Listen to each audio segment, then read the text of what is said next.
دوستو، اسرائیلی وزیر اعظم بنیامین نتنیاہو نے حال ہی میں امریکی نشریاتی ادارے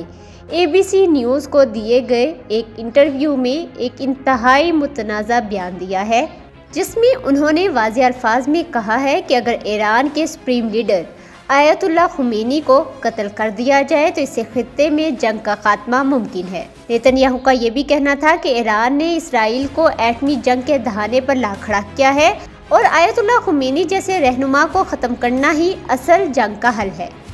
دوستو، اس بیان پر بین الاقوامی سطح پر شدید رد عمل سامنے آیا ہے، خصوصاً اس لیے کہ یہ پہلا موقع نہیں ہے کہ اسرائیل نے ایرانی قیادت کو نشانہ بنانے کی بات کی ہو۔ دوستو، اسرائیل ماضی میں بھی ایران کے جوہری سائنسدانوں جیسے کہ محسن فخری زادہ کو قتل کر چکا ہے، جنہیں ایران کے نیوکلیئر پروگرام کا دماغ سمجھا جاتا تھا۔ لیکن دوستو، اس بار ہدف ایران کی سب سے اعلیٰ مذہبی و سیاسی شخصیت ہے، جو کہ نہ صرف ایران بلکہ دنیا بھر کے شیعہ مسلمانوں کے لیے روحانی رہنما کی حیثیت رکھتا ہے۔ دوستو، اس معاملے کی سنگینی اس وقت اور بڑھ گئی ہے جب امریکی ذرائع ابلاغ نے انکشاف کیا ہے کہ اسرائیل نے واقعی آیت اللہ خمینی کو قتل کرنے کا ایک باقاعدہ منصوبہ بنایا تھا، مگر امریکی صدر ڈونلڈ ٹرمپ نے اس فیصلے کو ویٹو کر دیا۔ دوستو، اس کے علاوہ رپورٹس کے مطابق امریکی انتظامیہ کے 2 سینئر اہلکاروں نے یہ بھی بتایا ہے کہ اسرائیلی حکام نے امریکی حکام سے رابطہ کر کے بتایا تھا کہ ان کے پاس ایران کی اعلیٰ قیادت کو نشانہ بنانے کا موقع موجود ہے،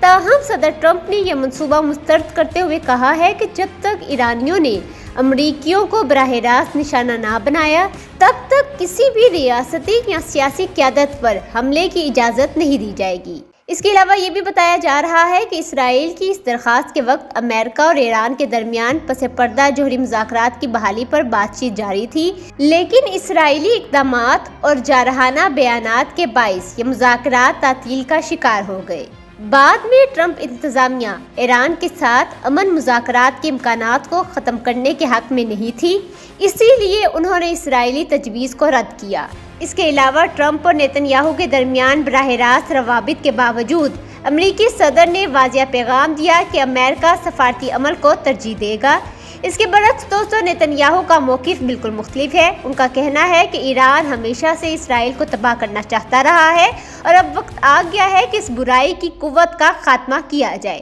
اس کے علاوہ دوستو، نتنیاہو نے اس بات سے بھی سراسر انکار نہیں کیا کہ اسرائیل بعد میں مستقبل میں آیت اللہ خمینی کو نشانہ نہیں بنائے گا۔ ان کے مطابق جو کام اسرائیل کو کرنا چاہیے وہ اسے ضرور کرے گا، چاہے امریکہ اس میں اس کا ساتھ دے یا نہیں۔ اس کے علاوہ اسرائیل وہی کرے گا جس کی سیکیورٹی کے لیے ضروری ہے۔ دوستو، یہ تمام صورتحال عالمی سفارتی حلقوں میں شدید تشویش کا باعث بنی ہوئی ہے، اور اگر اسرائیل واقعی آیت اللہ خمینی کو نشانہ بناتا ہے تو نہ صرف ایران بلکہ پورے مشرق وسطیٰ میں ایک خوفناک جنگ چھڑ سکتی ہے۔ اب سوال یہ ہے کہ اگر ایران کی قیادت پر براہ راست حملہ کیا گیا تو کیا اس کے نتائج ایک عالمی جنگ میں بدل سکتے ہیں، اور کیا اسرائیل امریکی انکار کے باوجود اپنی پالیسی پر قائم رہے گا بھی یا نہیں؟ تو دوستو، آپ کی اس بارے میں کیا رائے ہے، ہمیں کمنٹس میں ضرور بتائیں، اور مزید ایسی ویڈیوز کے لیے ہمارے YouTube چینل کو سبسکرائب کر لیں اور اس ویڈیو کو لائک اور شیئر کرنا نہ بھولیں۔